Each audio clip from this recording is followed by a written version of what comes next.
tardes, estamos en las instalaciones de la Universidad Intercultural del Estado de Puebla en el marco de la celebración del Seminario Internacional de Educación Intercultural a nivel superior. Nos encontramos con el doctor Tesio Rosas Shelwatzin. Bueno, pues el doctor viene a este seminario a compartirnos sus conocimientos con su ponencia de la epistemología náhuatl.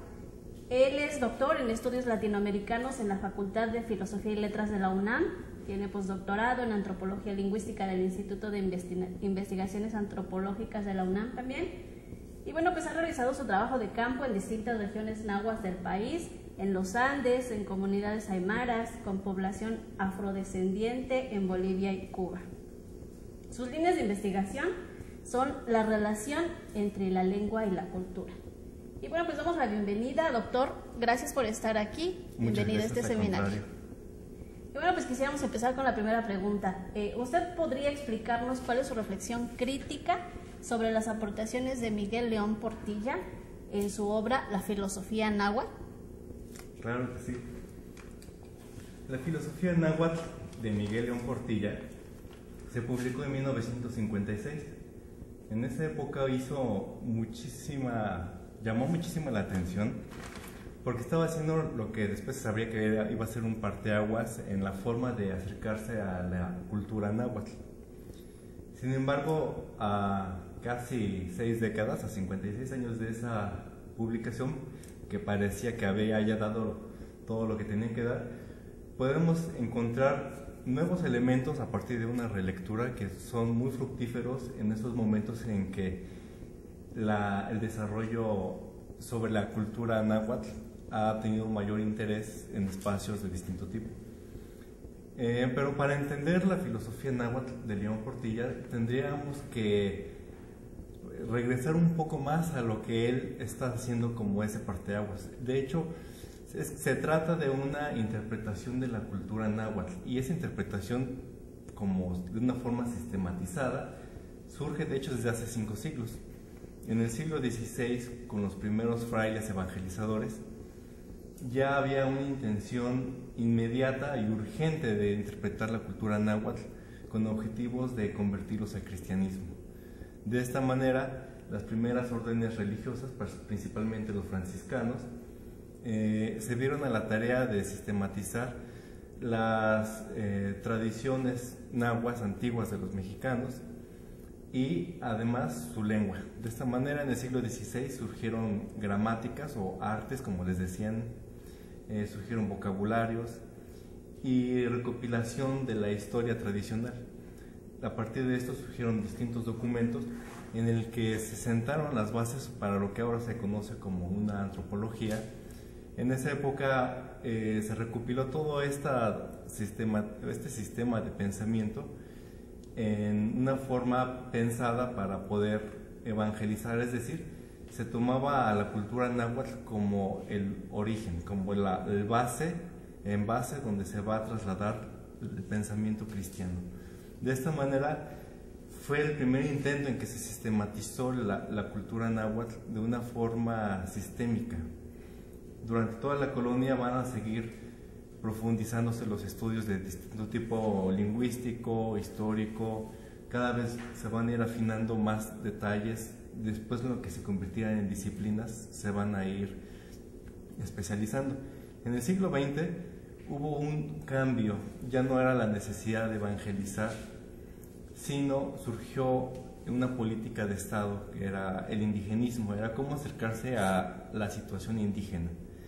Entonces, en los 40 se planteaba un indigenismo que tratara de recuperar las culturas indígenas de una manera también sistematizada. León Portilla en este periodo se nutrió pues de este contexto indigenista. Por ejemplo, podemos recordar a Manuel Gamio, pero al mismo tiempo se nutrió de la tradición religiosa. Su maestro fue Garibay Quintana. Garibay Quintana, el padre Garibay, era un sacerdote con un conocimiento sobre la literatura náhuatl de muchísimo tiempo, que había desarrollado de una manera autónoma. Hay que recordar que en esta época en las universidades no había un estudio como ahora existe sobre las culturas indígenas. Existía una predominancia de las culturas, sobre todo europeas. Entonces, cuando surgió la obra de la filosofía náhuatl de León Portilla, que la presentó como tesis de filosofía, hizo muchísimo ruido en el ámbito institucional académico, porque decían, ¿cómo? El náhuatl no es una filosofía, la filosofía es las alemanas, las filosofías francesas. Y León Portilla recuperó esta tradición de explicar el conocimiento náhuatl, retomó, bueno, todas unas fuentes prehispánicas y coloniales, por ejemplo, sobre la construcción del mundo y los 5 soles. Y lo que hizo León Portilla fue empezar a sistematizar de una manera en que se mostrara que estos mitos en realidad trascienden hacia una forma lógica de explicación del mundo, es decir, que cumplían con el requisito de la filosofía occidental, que es una transición del mitos al logos, en un sentido aristotélico, en el que en el mitos es como aquella parte primitiva, es aquella parte irracional, es aquella parte simbólica, y que en algún momento transita hacia la parte racional, moderna, explicativa, que dará pie a las ciencias. En ese sentido, León Portilla le inserta un carácter lógico en el sentido descartesiano a la explicación del mito de los 5 soles, es decir, le da como un carácter de filosofía. Entonces, bueno, esta obra presentada como filosofía náhuatl hizo ese corte con las demás o las versiones anteriores en el que trataban a la cultura náhuatl como un envase, es decir, como un receptor en cristianismo o en el siglo XX ya de una política de Estado como un ser pasivo. León Portilla le da un carácter activo a la cultura náhuatl y es precisamente esto que va a dar un auge a las futuras investigaciones.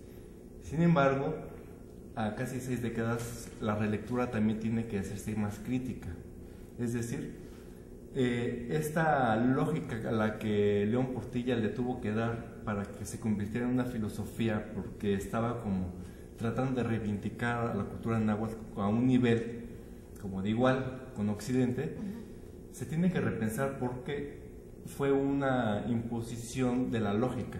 Es decir, la cultura náhuatl, como muchas culturas no occidentales, no han pasado un camino del mitos al logos. No, su forma de conocimiento es tan diversa como las propias lenguas del mundo. Y que la filosofía occidental haya transitado del mitos al logos no quiere decir que todas las formas de conocimiento tienen que transitar en ese mismo sentido. De esta manera, la imposición de una categoría de filosofía al pensamiento náhuatl se convierte ahora en una especie de obstáculo a superar, porque por una parte se pensaría que entonces ¿qué es? Porque León Portilla debatió muchísimo para poder convencer de que efectivamente es una filosofía en el sentido de que tiene un estatus. Pero si decimos no es una filosofía, parecería que nos estamos regresando a ese debate. Pero por el contrario, creo que abre líneas para decir, bueno, no es una filosofía no porque sea inferior a Occidente, sino simplemente porque es diferente.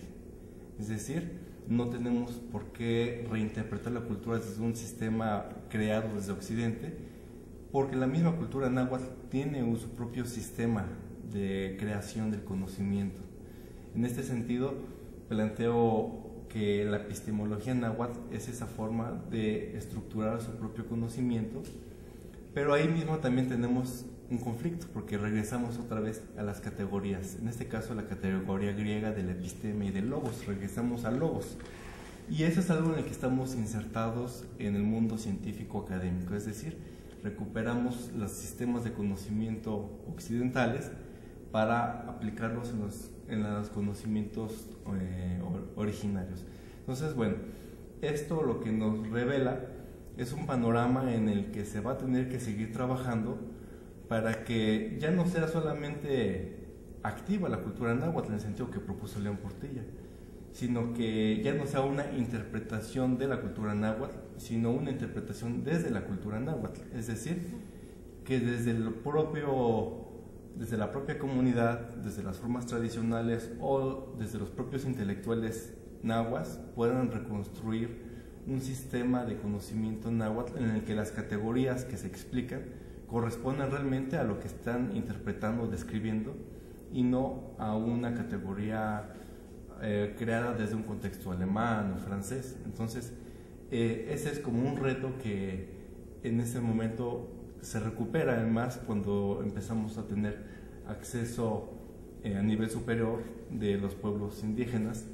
Entonces abre una nueva línea de investigación y que por eso me parece que es importante retomar este punto crítico de la filosofía náhuatl, porque devela un camino de reinterpretación de la cultura desde una forma interna, es decir, hay que seguir rompiendo parteaguas y continuar en el desarrollo intelectual. Entonces me parece que para el mundo náhuatl como para las distintas culturas esto aplica, es decir, cómo reinterpretar desde una forma interna la cultura. Entonces me parece que esta relectura es importante en ese sentido.